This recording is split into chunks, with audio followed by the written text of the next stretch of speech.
नमस्कार, आप देख रहे हैं आपका अपना पसंदीदा न्यूज बुलेटिन न्यूज 360 और मैं हूं आपके साथ पूजा पांडे। अगले 45 मिनट में आज की बड़ी खबरों से आपको रूबरू कराएंगे। खबर आपके लिए जो जरूरी है वो भी पूरी बताएंगे।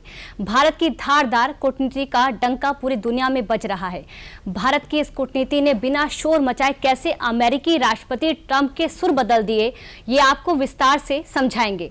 नेपाल में जारी हिंसा की आग का असर नेपाल पर कितना पड़ा है, ये बताने के साथ साथ भारत जो नेपाल के साथ हजारों किलोमीटर लंबी अंतर्राष्ट्रीय सीमा साझा करता है, उसने देश की रक्षा के लिए क्या क्या तैयारियां की हैं, आपको ये भी बताएंगे। उसके बाद आपको दुनिया के दूसरे कोने में ले जाएंगे जहां नेपाल की तरह ही सड़कों पर लोगों का हुजूम उतर आया है। उसके पीछे की वजह भी आपको बताएंगे। इन खबरों के साथ कई और बड़ी खबरें आपको अगले 45 मिनट में दिखाएंगे, लेकिन शुरुआत करेंगे भारत की उस कूटनीतिक चाल से जिसने अमेरिकी राष्ट्रपति के सुर बदल कर रख दिए हैं। देखिए रिपोर्ट। कहते हैं कि रिश्तों की असली ताकत उसी वक्त सामने आती है जब सामने वाला भी आपके वजन और आपके वजूद को मान्यता देने लगे। और आज वही तस्वीर दुनिया के सामने डोनाल्ड ट्रंप ने पेश कर दी है। भारत और अमेरिका के बीच ट्रेड टेंशन के बीच अमेरिकी राष्ट्रपति के इस बयान के कई मायने हैं। डोनाल्ड ट्रंप जो अपने कड़े तेवर और सख्त नेगोशिएशन स्टाइल के लिए जाने जाते हैं, Let them know that we put a very big tariff on India, 50% tariff, very high tariff. आप भारत के सामने नरम पड़ते दिख रहे हैं। भारत के साथ बातचीत के टेबल पर बैठना चाहते हैं। कभी भारत पर ट्रेड बैरियर और टैरिफ की तलवार लटकाने वाले ट्रंप अब खुले शब्दों में मान रहे हैं कि बातचीत ही आगे का रास्ता हो सकता है। बुधवार को उनका ये ऐलान सिर्फ एक ट्रेड डील तक ही सीमित नहीं है, बल्कि भारत की उस बढ़ती ताकत का सबूत है जो वॉशिंगटन तक को मजबूर कर रही है कि वो भारत के इरादों के आगे तालमेल बिठाए। बुधवार को अमेरिकी राष्ट्रपति डोनाल्ड ट्रंप ने घोषणा की है कि वो पीएम मोदी के साथ अमेरिका और भारत के बीच व्यापारिक बाधाओं को दूर करने के लिए बातचीत करेंगे। ट्रंप ने लिखा, मुझे ये घोषणा करते हुए खुशी हो रही है कि भारत और संयुक्त राज्य अमेरिका दोनों देशों के बीच व्यापार बाधाओं को दूर करने के लिए बातचीत जारी रखे हुए हैं। मैं आने वाले हफ्तों में अपने बहुत अच्छे दोस्त प्रधानमंत्री मोदी से बातचीत करने के लिए उत्सुक हूँ। मुझे पूरा विश्वास है कि हमारे दोनों महान देशों के लिए एक सफल निष्कर्ष पर पहुंचने में कोई कठिनाई नहीं होगी। ये तो होना ही था, क्योंकि भारत जिस प्रकार से माननीय मोदी जी के नेतृत्व में आगे बढ़ रहा है, तो कोई भी देश भारत के साथ संबंध अच्छे रखने की कोशिश जो है करेगा। जो अपने दम पर खड़ा रहना जानता है, दुनिया उसके आगे झुकने को मजबूर हो जाती है, और यही तस्वीर आज भारत की बन चुकी है। कभी अमेरिकी राष्ट्रपति डोनाल्ड ट्रंप ने टैरिफ और ट्रेड बैरियर का हंटर दिखाकर भारत को दबाने की कोशिश की थी, लेकिन भारत ने साफ कर दिया कि उसकी विदेश नीति किसी भी दबाव से तय नहीं होती है। भारत ने ना तो अपने फैसलों से समझौता किया और ना ही किसी वैश्विक ताकत के आगे घुटने टेके हैं। भारत अमेरिका टैरिफ टेंशन के बीच अमेरिकी राष्ट्रपति डोनाल्ड ट्रंप ने जब बुधवार को पहल की तो पीएम मोदी ने भी इसका स्वागत किया, और ट्रंप के पोस्ट के करीब 5 घंटे बाद पीएम मोदी ने भी एक्स पर पोस्ट किया। पीएम मोदी ने लिखा, भारत और अमेरिका अच्छे दोस्त और नेचुरल पार्टनर हैं। मुझे पूरा भरोसा है कि हमारी trade negotiation Bharat America partnership की असीमित संभावनाओं को खोलने का रास्ता बना देगी। हमारी टीमें इन चर्चाओं को जल्द से जल्द पूरा करने के लिए मेहनत कर रही हैं। मैं राष्ट्रपति ट्रंप से बात करने का भी इंतजार कर रहा हूँ। हम साथ मिलकर दोनों देशों के लोगों के लिए एक बेहतर और समृद्ध भविष्य सुनिश्चित करेंगे।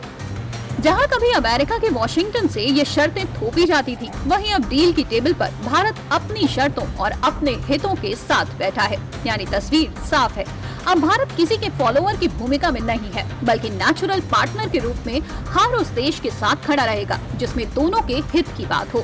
पीएम मोदी के ये शब्द सिर्फ कूटनीति का हिस्सा ही नहीं, बल्कि उस आत्मविश्वास का प्रतीक भी है जो भारत को G20, ब्रिक्स, SCO से लेकर क्वाड तक हर वैश्विक मंच पर एक निर्णायक किरदार बनाता है। President Trump's change of mood, change of tone, change of language is powerful evidence of the effectiveness of Prime Minister Modi's Swadeshi foreign policy. When Prime Minister Modi took the stand, basically it was based on a very simple fact that India will not be bullied. People often underestimate the power of Indian nationalism.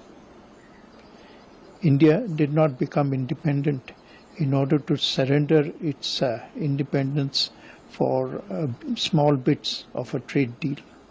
And that really is a message that has already become so dynamic that it has changed and is shifting the dynamics of the world order. हालांकि इससे पहले भी 6 सितंबर को Trump ने white house में Bharat America संबंधों को बहुत ही खास रिश्ता कहा था। ट्रंप का ये बदलता मिजाज भारत के सख्त रुख और बढ़ते वैश्विक पहचान का ही नतीजा माना जा रहा है। लेकिन ट्रंप एक तरफ जहां दोस्ती के कसीदे पढ़ रहे हैं, दूसरी तरफ भारत पर 50% टैरिफ भी लगा चुके हैं, वो भी रूस से व्यापार की वजह से। राष्ट्रपति डोनाल्ड ट्रंप का ये ऐलान ऐसे समय पर आया है जब दोनों देशों में व्यापार को लेकर तनाव चल रहा है। अमेरिका ने भारतीय वस्तुओं पर 50% तक टैरिफ लगाया है। रूस से कच्चे तेल की खरीद के कारण अमेरिका ने ये कदम उठाया था। अमेरिका और भारत के बीच लगातार व्यापार वार्ता चल रही है। पीएम मोदी और ट्रंप के बीच होने वाली बातचीत बेहद अहम हो सकती है। अमेरिका भारत पर लगाए टैरिफ को लेकर बड़ा फैसला ले सकता है। भारत ने अमेरिका की धमकियों और शर्तों को नकारते हुए अपनी कूटनीतिक रणनीति रूस, चीन और यूरोपियन यूनियन जैसे बड़े साझेदारों के साथ गढ़ना शुरू की थी। नतीजा ये हुआ कि भारत का परचम सिर्फ एशिया में ही नहीं बल्कि पूरी दुनिया में लहराने लगा। वैश्विक मंच पर भारत की पहचान आज निर्णायक शक्ति के रूप में बन गई है। वो शक्ति जो संतुलन भी साधती है और निर्णायक कदम भी उठाती है। भारत का संदेश साफ है कि साझेदारी सम्मान और बराबरी पर ही होगी, दबाव पर कतई नहीं। यही वजह है कि अब ट्रंप प्रशासन को मजबूरन अपने तेवर बदलने पड़े हैं और बातचीत का दरवाजा फिर से खोलना पड़ा। फिलहाल अमेरिका और भारत के बीच के ट्रेड को समझ लेते हैं। भारत अमेरिका के बीच कुल ट्रेड 11 लाख करोड़ का होता है। अमेरिका से भारत का निर्यात 3.46 लाख करोड़ का होता है, जिसमें pharmaceuticals, telecom device, jewellery, petroleum, कपड़े शामिल हैं। वहीं भारत से अमेरिका निर्यात 7.35 लाख करोड़ का होता है, जिसमें कच्चा तेल, पेट्रोलियम, कोयला, हीरे, विमान, अंतरिक्ष यान के पुर्जे शामिल हैं। दरअसल ट्रंप के टैरिफ फैसले का अमेरिकी अदालत के साथ साथ खुद अमेरिकी बाजार में भी विरोध तेज हो गया था। अमेरिकी थिंक टैंक के सर्वे के मुताबिक 53% अमेरिकी नागरिक इस टैरिफ फैसले के खिलाफ हैं। लोगों का कहना है कि इस फैसले से महंगाई बढ़ी है और रोजमर्रा के सामानों पर उनका खर्च दोगुना हो गया है। इतना ही नहीं, अमेरिकी व्यापार संगठनों ने भी सरकार को कड़ी चेतावनी दे डाली है। उनका साफ कहना है कि भारतीय निर्यात पर 50% टैरिफ लगाने से न सिर्फ अमेरिकी मार्केट अस्थिर हुआ है बल्कि अमेरिकी उपभोक्ताओं को इसका सबसे बड़ा खामियाजा भुगतना पड़ रहा है, जो अमेरिकी अर्थव्यवस्था को खाई में ढकेलने वाला साबित हो रहा है। इसे हाल ही में आई अमेरिकी कंपनी मूडीज एनालिटिक्स की रिपोर्ट के आंकड़े से समझते हैं। पर्सनल कंजम्पशन एक्सपेंडिचर (PCE) महंगाई दर जून 2025 में बढ़कर 2.6% पर पहुंच गई है, जो फेडरल रिजर्व के 2% लक्ष्य से काफी ऊपर है। वहीं bureau of labour statistics BLS ने बताया कि जुलाई में केवल 73,000 नौकरियां जुड़ी, जबकि 1,10,000 की उम्मीद थी। मई और जून के आंकड़ों को भी घटाकर कुल 2,58,000 की कमी दर्ज की गई। मैन्युफैक्चरिंग और कंस्ट्रक्शन जैसे सेक्टर भी सिकुड़ रहे हैं। उपभोक्ता खर्च लगभग ठप है, नौकरियां घट रही हैं और नीति दबाव बढ़ रहा है। निवेशक अब सितंबर 2025 में फेडरल रिजर्व की संभावित दर कटौती की उम्मीद कर रहे हैं। हालांकि महंगाई के कारण उसकी गुंजाइश सीमित दिखाई दे रही है। ट्रंप के भारत के खिलाफ एक्शन से अमेरिका बुरी तरह प्रभावित हो रहा है। SCO समिट में पीएम मोदी, रूसी राष्ट्रपति पुतिन और चीनी प्रेसिडेंट जिनपिंग को एक साथ देखकर भी ट्रंप ने भारत को चीन के हाथों खोने वाला बयान दिया था और बची कुची कसर ब्रिक्स के इमरजेंसी वर्चुअल समिट ने पूरी कर दी थी। इस समिट का मकसद ही अमेरिका की टैरिफ नीतियों से पैदा हुई व्यापारिक चुनौतियों पर चर्चा करना था और ब्रिक्स समिट की इमरजेंसी वर्चुअल समिट में विदेश मंत्री S जयशंकर ने इशारे में अमेरिकी टैरिफ नीति पर तंज कस दिया था। As a collective, is seeking a stable and predictable environment for trade and investment. At the same time, it is imperative that economic practices are fair, transparent, and to everyone's benefit. When there are multiple disruptions, our objective should be to proof it against such shocks. That means creating more resilient, reliable, redundant, and shorter supply chains. Not just that, it is also essential that we democratize manufacturing and production and encourage their growth in different geographies. Tariff और trade war की राजनीति में भारत ने जो संदेश दिया वो सिर्फ अमेरिका को ही नहीं बल्कि पूरी दुनिया के लिए भी है। ट्रम्प के टैरिफ के बाद भी भारत न डिगा न झुका और इसका असर ये हुआ कि अमेरिकी राष्ट्रपति खुद बातचीत के लिए पहल करने लगे। ट्रम्प के पहल का पीएम मोदी ने स्वागत भी किया है। अब आने वाले कुछ दिन भारत और अमेरिका के बीच टैरिफ को लेकर चल रहे तनाव के लिए निर्णायक होने वाले हैं। अब आते हैं उस खबर पर जिसने पूरे नेपाल को हिला कर रख दिया है। नेपाल की कमान तो वैसे सेना ने संभाल ली है, लेकिन अभी भी हिंसा कई जगहों पर जारी है और इस जारी हिंसा ने अब कई बड़े सवाल भी खड़े कर दिए हैं। सवाल है कि आखिर अब नेपाल का प्रधानमंत्री कौन होगा, नेपाल का भविष्य क्या होगा। ऐसे सवालों के जवाब लेटेस्ट अपडेट के साथ देखिए इस रिपोर्ट में।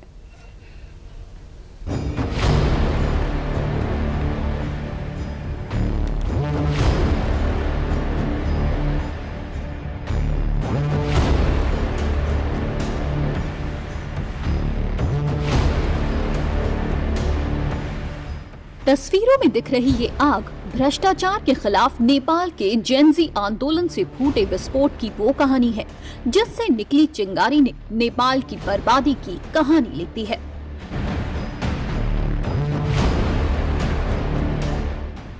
धुएं के निकलते इस गुबार के साथ नेपाल का अमन चैन भी हवा में उड़ चुका है। इस आग की आंच ने न केवल सत्ताधीशों को उखाड़ फेंका बल्कि नेपाल में पनप रहे नए मौकों को भी कुछ समय के लिए खाक कर दिया है। धू-धू कर जलती ये सिर्फ बिल्डिंग्स का ढांचा नहीं बल्कि स्थानीय रोजगार पैदा करने वाले और विदेशी पर्यटकों को आकर्षित करने वाले अंतर्राष्ट्रीय ब्रांड्स का ठिकाना था। और इन बिल्डिंग्स का ये हाल देखकर क्या कोई निवेशक अब कुछ समय तक नेपाल की तरफ मुड़कर देखना चाहेगा? जवाब है नहीं, क्योंकि कंपनियां सुरक्षा देखती हैं और नेपाल असुरक्षित था तभी इन्हें आग के हवाले कर दिया गया। भ्रष्टाचार के खिलाफ शांतिपूर्ण तरीके से हुआ ये जेनजी आंदोलन अब नेपाल के लिए त्रासदी का रूप ले चुका है। ये वीडियो देखिए, इसे देखकर आपको बांग्लादेश में हुए हिंसक प्रदर्शन की याद आ जाएगी। ये वीडियो सोशल मीडिया पर वायरल हो रहा है। देखिए कैसे नेपाल में प्रदर्शन के बाद लोगों ने दुकानों और मॉल में जमकर लूटपाट की है। लोग स्टोर से कपड़े चोरी करते और चीजों को तोड़फोड़ करते नजर आ रहे हैं। लोगों के चेहरों की मुस्कुराहट देखकर ऐसा लग रहा है जैसे जेनजी आंदोलन ने आम लोगों को फ्री में माल लूटने की गोल्डन अपॉर्चुनिटी दे दी हो।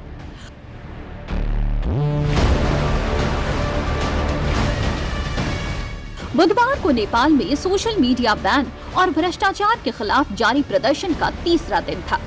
हालांकि हिंसक प्रदर्शन रोकने के लिए नेपाल सेना ने मंगलवार रात 10 बजे से पूरे देश का कंट्रोल अपने हाथ में ले लिया है, लेकिन इसके बाद भी कई इलाकों में हिंसा जारी है। प्रदर्शनकारियों ने मंगलवार शाम को सुप्रीम कोर्ट में आग लगा दी थी। इसके चलते 25,000 से ज्यादा केस फाइलें राख में बदल गयी। वहीं बुधवार को सेना ने 27 उपद्रवियों को गिरफ्तार किया है। खबर लिखे जाने तक हिंसक प्रदर्शन में अब तक 23 लोगों की मौत हुई, जबकि 400 से ज्यादा लोग घायल हैं। इस हिंसा ने जिस तरीके का विकराल रूप ले लिया है, उससे ये सवाल उठता है कि जब नेपाल के प्रधानमंत्री और राष्ट्रपति इस्तीफा दे चुके हैं, तो ऐसी संपत्तियों को जलाने का क्या तुक है?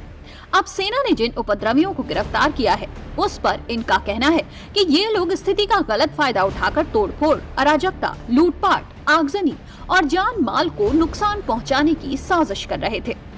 पुलिस ने उपद्रवियों के पास से 33.7 लाख रुपए नकद बरामद किए हैं। 23 बंदूकें, मैगजीन सहित 31 अलग अलग तरह के हथियार भी जब्त किए हैं। दूसरी तरफ नेपाल में कानून व्यवस्था पूरी तरह ध्वस्त हो गई है। मंगलवार की रात करीब 9 बजे तक नेपाल की 3 बड़ी जेलें टूट गयी और सैकड़ों कैदी फरार हो चुके हैं। महोत्तरी के जलेश्वर जेल से करीब 572 कैदी भाग गए। प्रदर्शनकारियों ने जेल की दीवार तोड़ी। ललितपुर के नखो जेल से प्रदर्शनकारियों ने पूर्व डिप्टी पीएम रवि लामिछाने को रिहा करवाया। करीब 1500 कैदी भी जेल से बाहर आए। नेपाल की कैलाली जेल से भी सैकड़ों कैदी फरार। नेपाल में आखिर ये गुस्सा क्यों भड़का? क्यों जनता सड़क पर आ गई और महज 17 साल में ही नेपाल की एक लोकतांत्रिक सरकार की विदाई हुई?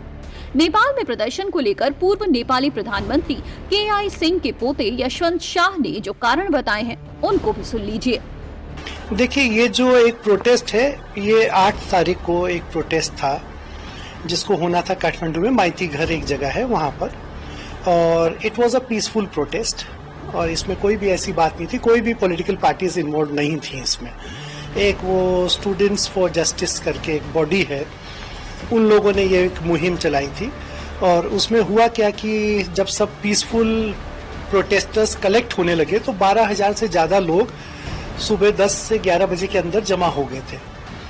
तो उसमें जो पुलिस ने क्या करा कि उनको तितर बितर करने के लिए, कि उनको ये था कि सोशल मीडिया में सरकार की बुराई ना आए, केपी शर्मा ओली जो प्रधानमंत्री थे उनकी बुराई ना आए, तो उसको रोकने की कोशिश करी गई। तो उसमें, और क्योंकि ये जेनजी था जो अपने मांगों के लिए वो लड़ रहे थे, एक करप्शन फ्री नेपाल के लिए, क्योंकि बहुत साल से सब लोग बहुत परेशान तंग आ चुके थे कि बार बार एक के बाद एक बड़े बड़े करप्शन स्कैंडल्स हो रहे थे देश में, और जो पहले के नेता थे और आज के नेता में बहुत अंतर आ गया। आज एवरीथिंग जो है वो पैसे के बल पर हो रहा था, कि करप्शन बहुत ज्यादा लाज था और कंट्री काफी पैसा कमा भी रहा है, बहुत अच्छा बिजनेस भी चल रहा है, बहुत अच्छा टूरिज्म भी चल रहा है, फिर भी लोग गरीब हो रहे हैं, फिर भी उनको नौकरियां नहीं मिल रही है। ये एक कहना चाहिए सिचुएशन था जो बहुत टाइम से डेवलप हो रहा था और बार बार लोग इसको उठा रहे थे, लेकिन जो करप्ट नेता है उनके कान में इसका सिचुएशन का कोई वो कुछ ठीक से करने को तैयार ही नहीं थे। तो अल्टीमेटली ये देखिए, आपने जो देखा कि नेता जो करप्ट पॉलिटिशियंस हैं वो दौड़ा दौड़ा के मारे जाने लगे, बिल्डिंगें फूंक दी गई। तो ऑफ कोर्स देखिए, जो हिंसा होता है उसको कोई भी सपोर्ट नहीं करता है, and I will also not support any जो हिंसा हो रही है। बट ये है कि जब आदमी में गुस्सा होता है तो नेचुरली बहुत सारे एक्सेसेस हो जाते हैं। नेपाल की फिजाओं में इस वक्त सिर्फ हिंसा की आग धधक रही है। जो आंदोलन शांतिपूर्ण था उसने लगभग 2 दर्जन के करीब जिंदगियां छीन ली हैं। अब अभी तक क्या क्या हुआ ये भी जान लीजिए। पीएम, राष्ट्रपति और नेताओं के घरों पर हमला कर आग के हवाले कर दिया गया। संसद और सुप्रीम कोर्ट जलाई गई। इसमें 25,000 से ज्यादा फाइलें जलकर खाक हो गईं। बैंकों में लूटपाट की गई। कई मीडिया ऑफिस को भी आग के हवाले किया गया। गोली चलाने का आदेश देने वाले डीएसपी की पीट पीट कर हत्या कर दी गई। पूर्व पीएम शेर बहादुर देउबा, विदेश मंत्री आरजू देउबा समेत पूरे परिवार पर हमला किया गया। पूर्व पीएम झालानाथ खनल की पत्नी को जिंदा जला दिया गया, उनकी मौत हो गई। वित्त मंत्री विष्णु पौडेल की सरेआम पिटाई की गई। वीडियो वायरल हो रहा है। नेपाल में हालात बद से बदतर हो गए हैं। पहाड़ों और वादियों के देश में विद्रोह की चिंगारी भड़की और देखते ही देखते युवाओं के आंदोलन ने ऐसी आग जलाई कि उसमें नेपाल की लोकतांत्रिक सरकार को ही कुर्सी से उतार दिया। लेकिन सवाल ये है कि अब नेपाल में शांति कब आएगी और नेपाल की सत्ता को अब कौन संभालेगा। ये काठमांडू के मेयर और नेपाल बेस्ड रैपर हैं। 2023 में इन्हें टाइम्स मैगजीन ने विश्व के 100 शख्सियतों की सूची में शामिल किया था। ये नेपाल के मशहूर नेत्र विशेषज्ञ हैं।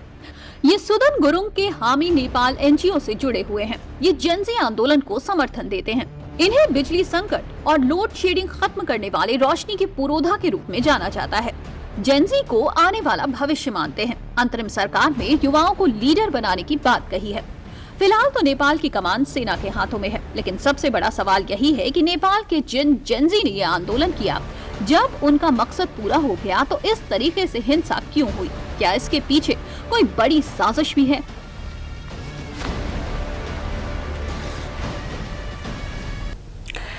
तो नेपाल में शांति कब आएगी और नेपाल के जो जीवन है, जो जिंदगी कब पटरी पर लौटेगी, सबसे बड़ा सवाल है। रुकते एक छोटे से ब्रेक के लिए, ब्रेक के उस पार आपको दिखाएंगे कि किस तरह से नेपाल में जो हाहाकार मचा, घमासान मचा, उसको लेकर भारत में सुरक्षा के कड़े इंतजाम किए गए।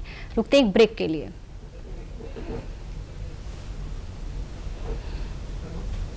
पापा वो नया क्रिकेट बैट दिला दे, वो ना 2 गांव के बीच मुकाबला है कल। पिछले महीने बाथरूम का दरवाजा टूट गया था, मैं बना दिया था, जा वही ले जा, क्या फर्क पड़ता है। जीत के लिए आखिरी गेंद पर 6 रन की जरूरत। गुप्त बैटिंग करते हुए और इसकी तरफ लौटता हुआ गेंद, और मैं क्या देख रहा हूँ, बॉल नहीं बल्कि बल्ला बाउंड्री के पार, और राजनगर की बल्ले से तो कुछ फर्क नहीं पड़ता है। इस हार का कारण तू ही है। हाथ में क्या पकड़ रखा है रे? घर के सरसों के बीज। घर के बीज? खेल में तो ठीक है, पर खेत में हार बर्दाश्त नहीं होती है विश्वास भाया। इसीलिए मैं हमेशा पायनियर 45S46 हाइब्रिड सरसों के बीज ही लेता हूँ। घर के बीज के मुकाबले 20% ज्यादा उपज देता है। फर्क तो पड़ता ही है। कब तक आप ऐसे फ्यूचर का टेंशन लेकर चलते रहेंगे? LIC के न्यू पेंशन प्लस के साथ अपनी पेंशन का प्लान बनाइए, क्योंकि ये प्लान आपके फ्यूचर के लिए मार्केट लिंक्ड वेल्थ क्रिएट करता है। और तो और इस प्लान में गारंटीड एडिशंस के साथ पेंशन पाने के कई ऑप्शंस भी हैं, so that you grow young and tension free. LIC, हर पल आपके साथ। पापा वो नया क्रिकेट बैट दिला दे वो ना, 2 घावरे बीच मुकाबला है कल। पिछले महीने बाथरूम का दरवाजा टूट गया था, मैं बना दिया था, जा वही ले जा। क्या फर्क पड़ता है? जीत के लिए आखिरी गेंद पर 6 रन की जरूरत। गुड्डू बैटिंग करते हुए और क्रीज की तरफ दौड़ता हुआ गेंद, और मैं क्या देख रहा हूँ, बॉल नहीं बल्कि बल्ला बाउंड्री के पार, और राजनगर की बल्ले से तो कुछ फर्क नहीं पड़ता है ना। इस हार का कारण तू ही है। हाथ में क्या पकड़ रखा है रे? घर के सरसों के बीज। घर के बीज? खेल में तो ठीक है, पर खेत में हार बर्दाश्त नहीं होती है विश्वास भाया। इसीलिए मैं हमेशा पायनियर 45S46 हाइब्रिड सरसों के बीज ही लेता हूँ। घर के बीज के मुकाबले 20% ज्यादा उपज देता है। फर्क तो पड़ता ही है।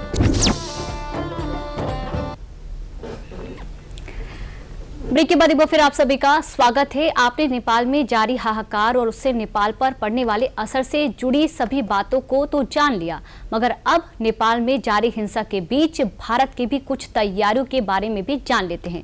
भारत के कई राज्य नेपाल के साथ सीमा साझा करते हैं। ऐसे में भारत नेपाल में जारी आगजनी की जो आंच से कैसे खुद को बचा रहा है, देखिए इस रिपोर्ट में। नेपाल में हिंसा और उपद्रव का दौर जारी है। नेपाल में लगी आग की आंच अब भारत तक पहुंच गई है। भारत नेपाल बॉर्डर पर भी प्रदर्शनकारियों की वजह से तनाव बढ़ता जा रहा है, जिसका असर नेपाल से सटे यूपी के जिले बहराइच में भारत नेपाल सीमा के पास देखने को मिला, जहां रुपईडीहा के जमुनाहा चौकी को उपद्रवियों ने आग के हवाले कर दिया। आग की जद में जमुनाह बॉर्डर की चौकी और नेपाली कस्टम कार्यालय भी आया। हालत ये हो गई कि नेपाली पुलिस को भारतीय इलाके में जान बचाने के लिए भागकर आना पड़ा। और सिर्फ नेपाली पुलिस ही नहीं, बल्कि नेपाल में मौजूद भारतवासी भी अब वापस भारत लौट रहे हैं। बल्कि नेपाल में जारी आगजनी के बीच नेपाल से लोग अपनी जान बचाकर भारत की तरफ भाग रहे हैं, जिसकी वजह से नेपाल भारत बॉर्डर पर गाड़ियों के जाम के साथ साथ लोगों का हुजूम लगा हुआ है, जिसको देखते हुए भारत ने नेपाल बॉर्डर पर सुरक्षा को बढ़ा दिया है। और कड़ी सुरक्षा के बीच पूरी जांच के बाद ही लोगों को वापस भारत में आने दिया जा रहा है। फिलहाल नेपाल से सटे भारत की सभी सीमाओं पर सुरक्षा को ध्यान में रखते हुए भारी फोर्स तैनात कर दी गई है। नेपाल में लगी आग की आंच का असर भारत नेपाल बॉर्डर पर साफ देखने को मिल रहा है। भारत नेपाल सीमा पर नेपाली प्रदर्शनकारियों की आगजनी, बॉर्डर के जमुनाहा चौकी भी आगजनी, नेपाली कस्टम दफ्तर भी आग के हवाले। नेपाली सीमा पर प्रदर्शनकारियों ने जमकर तोड़फोड़ की। जान बचाने के लिए नेपाली पुलिस भारतीय इलाके में आई। रुपईडीहा सीमा पर आवागमन पूरी तरह रोका गया। नेपाल से आ रहे भारतीय पर्यटकों को जांच के बाद प्रवेश। संवेदनशीलता को देखते हुए हम 101% एसपी बहराइच से भी मेरी बात हुई है और एसपी बहराइच ने भी अपनी फुल फोर्स यहाँ लगाई है और मेरी जितनी भी स्ट्रेंथ है सारी की सारी बॉर्डर पे अवेलेबल है। तो स्ट्रेंथ की मेरे पास कोई कमी नहीं। वहाँ मेरी ओपी पोस्ट लगी हुई है, वहाँ मेरा नाका लगा। आप बॉर्डर पे घूम के देखिएगा, हर जगह पे मेरी नाका पेट्रोलिंग लगी हुई है। तो हम सबकी सुरक्षा के लिए खड़े हैं, किसी तरह का कोई ऐसा मिस हैपनिंग नहीं होने दें। 2-3 दिन से हालात नेपाल के खराब थे, लेकिन कल भैरवा के इलाके में काफ़ी भयावह इंसिडेंट हुआ। उनका सीमा के नज़दीक भंसार को जला दिया और कई जगह आगजनी किया, चेयरमैन का घर को जला दिया। तो ये जो रिपोर्टिंग हुई थी कल शाम की घटना थी, उसके बाद से कोई इंसिडेंट रिपोर्ट नहीं हुआ है। हमारी नेपाल पुलिस और नेपाल एपीएफ के साथ लगातार संपर्क है। अभी रात के बाद कोई घटना नहीं हुई है। अभी स्थिति सामान्य होने की तरफ है। महाराजगंज में भारत नेपाल के सोनौली बॉर्डर पर भी प्रदर्शनकारियों ने जमकर हंगामा किया। जानकारी के मुताबिक सोनौली बॉर्डर पर नेपाली कस्टम कार्यालय को प्रदर्शनकारियों ने आग के हवाले कर दिया। इसको देखकर नेपाल सेना की सुरक्षा में तैनात एसएसबी और पुलिस अलर्ट हो गई और बॉर्डर पर नेपाली युवाओं द्वारा किए गए विरोध प्रदर्शन के बाद मौके पर डीएम और एसपी भी पहुँच गए और सुरक्षा व्यवस्था का जायजा लेते हुए देर रात तक डटे रहे। हमारे सुरक्षा व्यवस्था पूरी तरह से मुस्तैद है। हमारे क्षेत्र में जो इंडियन साइड है वो पूरी शांति व्यवस्था है। यहाँ पे कोई भी असुविधा या किसी तरह की कोई कठिनाई नहीं है। हम और एसपी और एसएसबी और बाकी सारे विभागों के साथ हम लोग इस बात को देख रहे हैं। तो हमारे नागरिकों को, हमारे क्षेत्र के जो भी यहाँ के रहने वाले लोग हैं, उनको किसी भी प्रकार की किसी भी तरह से घबराने की जरूरत नहीं है। बिल्कुल यहाँ पे स्थिति सामान्य है और सारी यहाँ पे सुरक्षा व्यवस्था मुस्तैद है और कोई भी यहाँ पे कोई कठिनाई नहीं। नेपाल आने का, काठमांडू आने का प्लान है तो पोस्टपोन कर देना चाहिए क्योंकि सिचुएशन बहुत ही गंभीर है और वैसे वो किसी को कुछ नहीं कह रहे हैं बट समहाउ हमें अपनी सिक्योरिटी, अपना कॉशन खुद ही लेना चाहिए।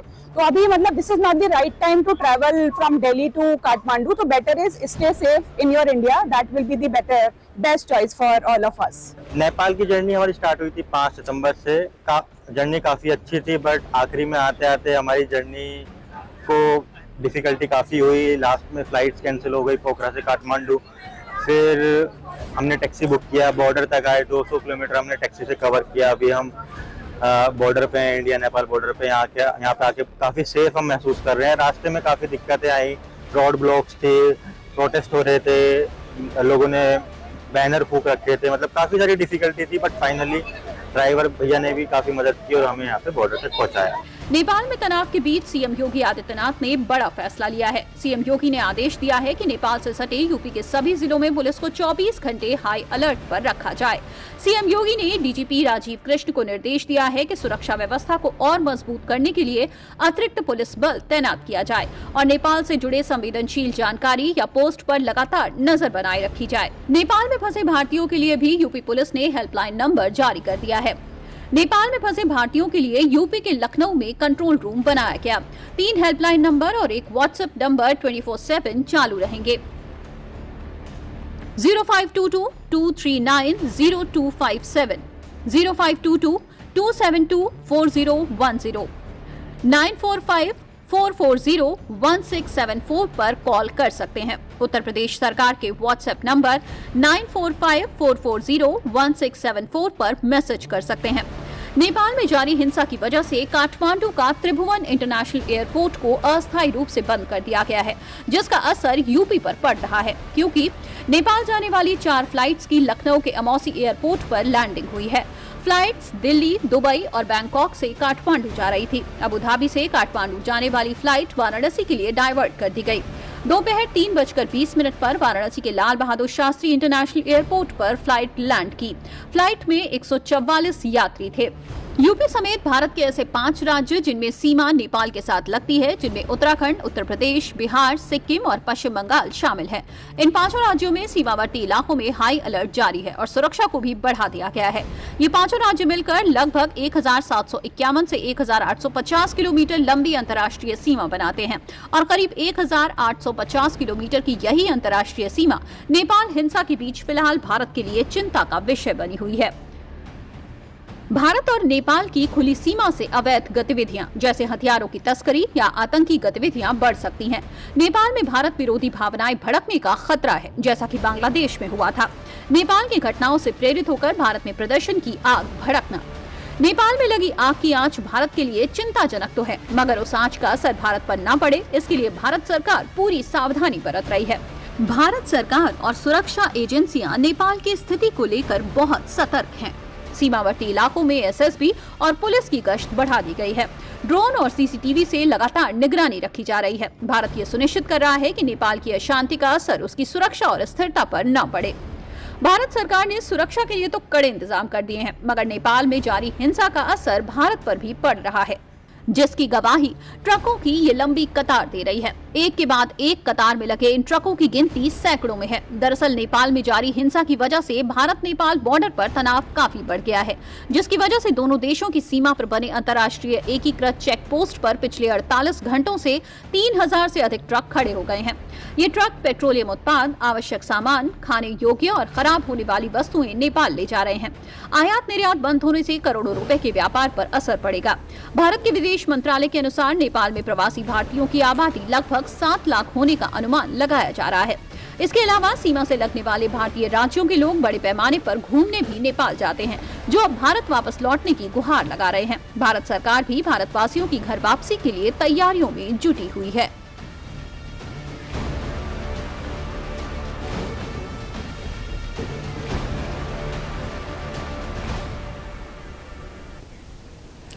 अगली खबर दुनिया के दूसरे कोने से है, जहां नेपाल की तरह ही सड़कों पर लोगों का हुजूम देखने को मिला। खबर फ्रांस की है, जहां सरकार के खिलाफ जनता की आवाज बुलंद हो गई है। नेपाल के बाद अब फ्रांस में भी लोगों की नाराजगी सड़कों पर दिखाई देने लगी है। अब आखिर क्या इसकी विरोध की वजह है, इस पर एक रिपोर्ट देख लेते हैं।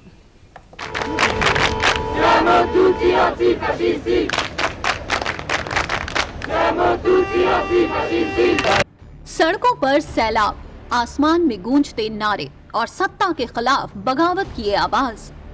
ये नजारा किसी एशियाई देश का नहीं बल्कि यूरोप के दिल फ्रांस का है। जब जनता का सब्र टूटता है तो सड़कों पर सैलाब उमड़ पड़ता है और यही नजारा अब फ्रांस की राजधानी पेरिस समेत कई बड़े शहरों में देखने को मिल रहा है। नेपाल में सोशल मीडिया बैन और सरकार विरोधी प्रदर्शनों की गूंज अभी थमी भी नहीं थी कि यूरोप के दिल फ्रांस में भी जनता सड़कों पर उतर आई है। फ्रांस की जनता का नारा है ब्लॉक एवरीथिंग, यानी सब कुछ रोक दो। ये नारा सोशल मीडिया का कैंपेन बन चुका है। बुधवार को राजधानी पेरिस की गलियों से लेकर हर चौक चौराहों तक हाथों में तख्तियां, चेहरों पर गुस्सा और आवाज में सिर्फ एक ही मांग गूंज रही है, सरकार के इस्तीफे की मांग। नेपाल के बाद अब फ्रांस में भी सरकार के विरोध में प्रदर्शन शुरू हो गया है। बजट में कटौती के खिलाफ और राष्ट्रपति इमानुएल मैक्रों के इस्तीफे की मांग को लेकर प्रदर्शन हो रहा है। इस प्रदर्शन को ब्लॉक एवरीथिंग नाम दिया गया है। सरकार ने 80,000 पुलिसकर्मियों को तैनात कर दिया है। अब तक 200 से ज्यादा उपद्रवी गिरफ्तार किए जा चुके हैं। हालांकि ये विरोध महज बजट कटौती के खिलाफ ही नहीं है, बल्कि उस व्यवस्था के खिलाफ है जिसे लोग अपने भविष्य पर हमला मान रहे हैं। शिक्षा, स्वास्थ्य और रोजगार जैसी बुनियादी सुविधाओं में सरकार की कटौती का सीधा असर आम नागरिकों पर पड़ रहा है। यही वजह है कि आंदोलन तेजी से तूल पकड़ रहा है। ये प्रदर्शन ऐसे समय पर हो रहे हैं जब फ्रांस के नए प्रधानमंत्री सेबास्टियन लेकोर्नू अपना कार्यभार संभालने जा रहे हैं। एक दिन पहले मंगलवार को ही फ्रांसवा बायरू ने अविश्वास प्रस्ताव पारित होने के बाद राष्ट्रपति इमानुएल मैक्रों को अपना इस्तीफा सौंपा था। अब आखिर फ्रांस में इस हिंसा की वजह क्या है, इस पर भी नजर डाल लेते हैं। जनता के एक बड़े वर्ग को लगता है कि मैक्रों की नीतियां आम लोगों के हितों के खिलाफ हैं। सरकार ने खर्चों में कटौती और कल्याणकारी योजनाओं में कमी कर आर्थिक सुधार लागू किए हैं। इससे आम जनता, खासकर मध्यम वर्ग और श्रमिक वर्ग पर दबाव बढ़ा है। हाल ही में सेबास्टियन लेकोर्नू को प्रधानमंत्री बनाया गया है। ये 2 साल से भी कम समय में 5वें प्रधानमंत्री हैं। इससे लोगों में अस्थिरता और असंतोष बढ़ गया है। पिछले साल भी बजट पेश करने के बाद पीएम को इस्तीफा देना पड़ा था। दरअसल फ्रांस की राजनीति में बजट हमेशा टकराव का बड़ा कारण रहा है। हर साल इसके जरिए ही तय होता है कि सरकार किन क्षेत्रों पर खर्च बढ़ाएगी और कहां कटौती करेगी, और यही सत्ता पक्ष और विपक्ष के बीच खींचतान की सबसे बड़ी जड़ भी बनती है। नेपाल में सोशल मीडिया बैन और जनता बनाम सत्ता के टकराव की चिंगारी अभी ठंडी भी नहीं हुई थी कि अब फ्रांस में भी ब्लॉक एवरीथिंग नाम का सोशल मीडिया मूवमेंट सियासत की नींव हिला रहा है। लोगों का गुस्सा अब सिर्फ आर्थिक कटौती तक ही सीमित नहीं रहा है। अब ये प्रदर्शन मैक्रों सरकार के खिलाफ अविश्वास का प्रतीक बन गया है।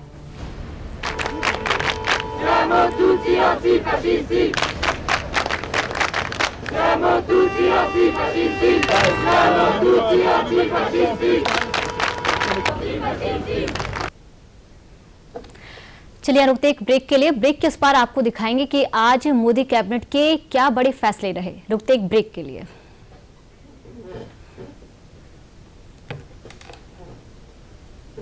पापा वो नया क्रिकेट बैट दिला दे वो ना, 2 गांव के बीच मुकाबला है कल। पिछले महीने बाथरूम का दरवाजा टूट गया था, मैं बना दिया था, जा वही ले जा।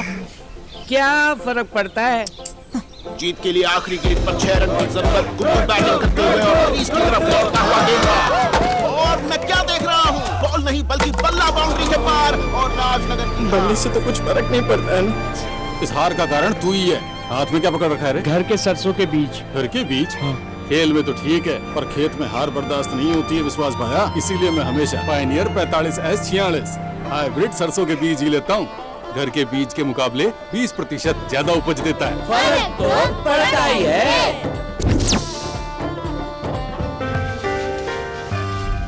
हम अपनी जिंदगी में अच्छा बुरा सब जानते हैं, लेकिन फिर भी कुछ बातें इग्नोर कर देते हैं। तो मैंने सोचा जाते जाते याद दिला जाओ, ताकि पूरी जिंदगी इग्नोर नहीं याद रखोगे, मुझे भी और और इन बातों को। यदि आप इन कारणों में से किसी के भी संपर्क में आए हैं तो नजदीकी सरकारी अस्पताल में HIV की जांच गुप्त और मुफ्त करवाएं। पापा वो नया क्रिकेट बैट दिला दे वो ना, 2 गांव बीच मुकाबला है कल। पिछले महीने बाथरूम का दरवाजा टूट गया था, मैं बना दिया था, जा वही ले जा।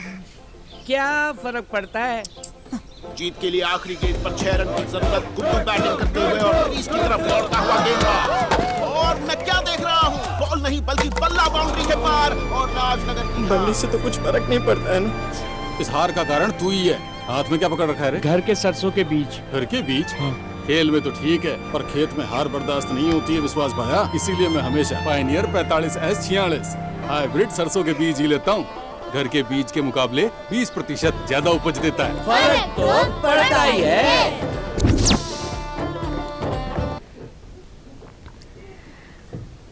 ब्रेक के बाद एक बार फिर आप सभी का स्वागत है। एक तरफ जहां दुनिया भर के कई देशों में उथल पुथल मची हुई है, तो वहीं भारत में विकास की रफ्तार बढ़ती जा रही है। पीएम मोदी की अध्यक्षता में बुधवार को हुई कैबिनेट में 2 बड़े फैसलों पर मुहर लगी है। अब ये फैसले किस राज्य से जुड़े हुए हैं, किस क्षेत्र के लिए हैं, ये सब आपको ये रिपोर्ट बताएगी। जब नीयत विकास की हो तो हर मौका खास बन जाता है। नीति सशक्त हो तभी नतीजे भी दिखते हैं, और भविष्य में नतीजे हर क्षेत्र में बेहतर हों, मोदी सरकार की कोशिश यही है। और इसीलिए जब भी केंद्रीय कैबिनेट की बैठक होती है तो निर्णय ऐसे ही लिए जाते हैं जो बदहाली से ग्रसित क्षेत्रों के विकास को पंख दें। पीएम मोदी की अध्यक्षता में जब बुधवार को केंद्रीय कैबिनेट की बैठक हुई तो इसमें भी ऐसे ही 2 अहम फैसलों को मंजूरी दी गई।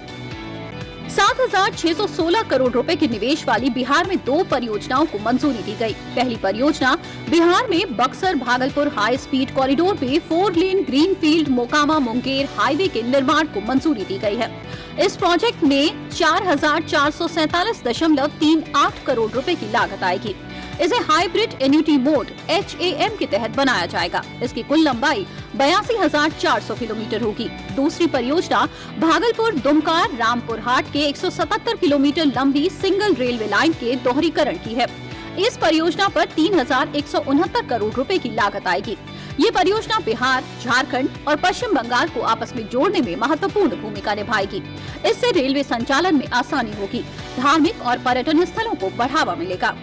ये दोनों ही फैसले पूर्वी भारत में कनेक्टिविटी और विकास की रफ्तार डबल करने वाले माने जा रहे हैं, क्योंकि इन परियोजनाओं के पूरे होने से न सिर्फ क्षेत्रीय संपर्क मजबूत होगा बल्कि यात्रा का समय भी घटेगा, रोजगार के नए अवसर भी बनेंगे और पर्यटन को भी बढ़ावा मिलेगा। बक्सर से पटना तक ऑलरेडी अच्छा नेटवर्क है, और आगे पटना से लेके फतुहा तक, और फतुहा से आगे नीचे बेगूसराय तक ये प्रोजेक्ट काफ़ी करीब कहीं पे 6 लेन है, कहीं पे 4 लेन है, कंप्लीट हो चुके हैं।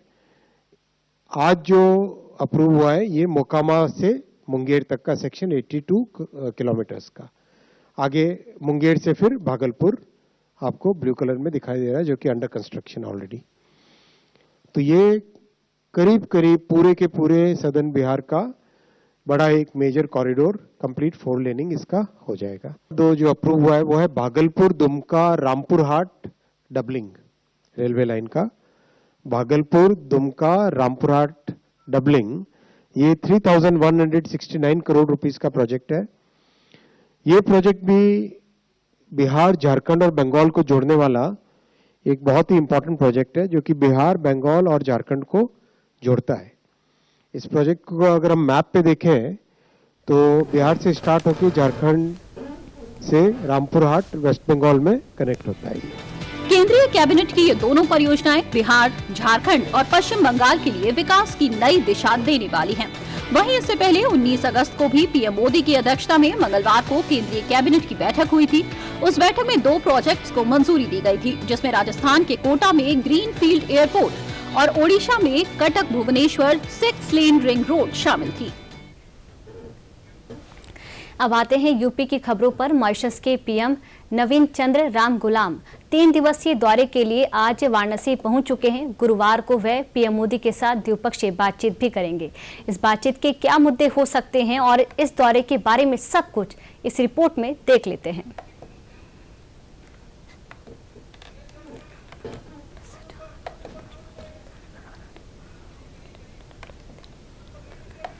मॉरिशस के प्रधानमंत्री नवीन चंद्र राम गुलाम बुधवार से वाराणसी के 3 दिवसीय दौरे पर हैं। वो गुरुवार को प्रधानमंत्री नरेंद्र मोदी के साथ द्विपक्षीय वार्ता करेंगे। मॉरिशस पीएम राम गुलाम की ये पहली विदेश यात्रा है और अब कुछ अन्य कार्यक्रमों के बारे में भी जान लेते हैं। पीएम मोदी 11 सितंबर को मॉरिशस के पीएम राम गुलाम की मेजबानी करेंगे। 11 सितंबर को प्रधानमंत्री नरेंद्र मोदी संग होगी अहम द्विपक्षीय वार्ता। दोनों देशों के बीच द्विपक्षीय वार्ता में आर्थिक और पर्यटन जैसे मुद्दों पर चर्चा होगी। मॉरिशस के पीएम गंगा आरती में भी शामिल होंगे और बाबा विश्वनाथ मंदिर में दर्शन करेंगे। वो राम मंदिर देखने के लिए अयोध्या भी पहुंचेंगे। मॉरिशस के पीएम के वाराणसी दौरे को लेकर डीडी न्यूज से खास बातचीत की ताज होटल के जीएम विशाल सिंह ने। मॉरिशस के जो प्रधानमंत्री आ रहे हैं और बायलैटरल होगा अपने देश के प्रधानमंत्री और काशी के सांसद के साथ, इसकी मेजबानी आप कर रहे हो, कितना चुनौतीपूर्ण लग रहा है और किस तरह की तैयारी? देखिए, ये बेसिकली हम लोग G20 तो कर चुके हैं और बायलैटरल जैसे आपने बोला पहली बार हो रहा है हमारी शहर में। ये तो बहुत गर्व की बात है पूरे शहर के लिए कि हमें चुना गया है करने के लिए। हाँ, स्ट्रेस है क्योंकि इतना बड़ा कार्यक्रम पहले कभी नहीं हुआ। G20 हुआ, SCO भी हुआ, लेकिन bilateral head of state visit पहली बार हो रहा है। तो इसके लिए आई थिंक पूरा शासन, पूरा शहर जुट के काम में लगा हुआ है जिससे कि ये सक्सेसफुली अच्छी तरीके से हो और इससे हमारा काशी वर्ल्ड के मैप में का पर्चा फिर से फहराएगा।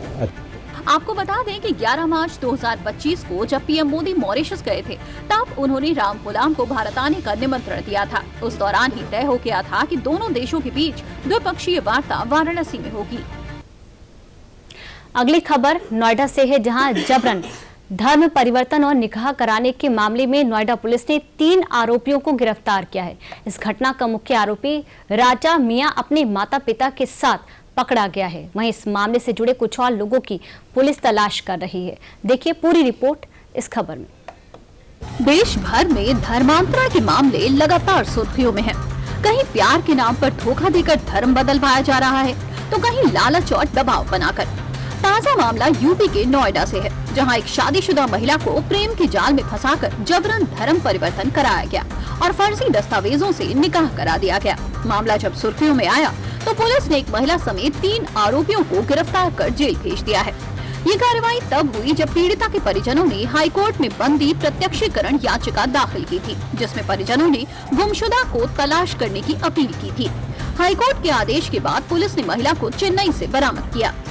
नोएडा पुलिस ने जिन आरोपितों को गिरफ्तार किया है, जिनमें मुख्य आरोपी राजा मियां उर्फ एहसान और आरोपी के पिता बिस्मिल्ला और आरोपी की मां अनीशा बेगम शामिल हैं। पुलिस के अनुसार इन तीनों ने मिलकर महिला का जबरन धर्मांतरण कराया और फर्जी निकाहनामा तैयार करवा दिया।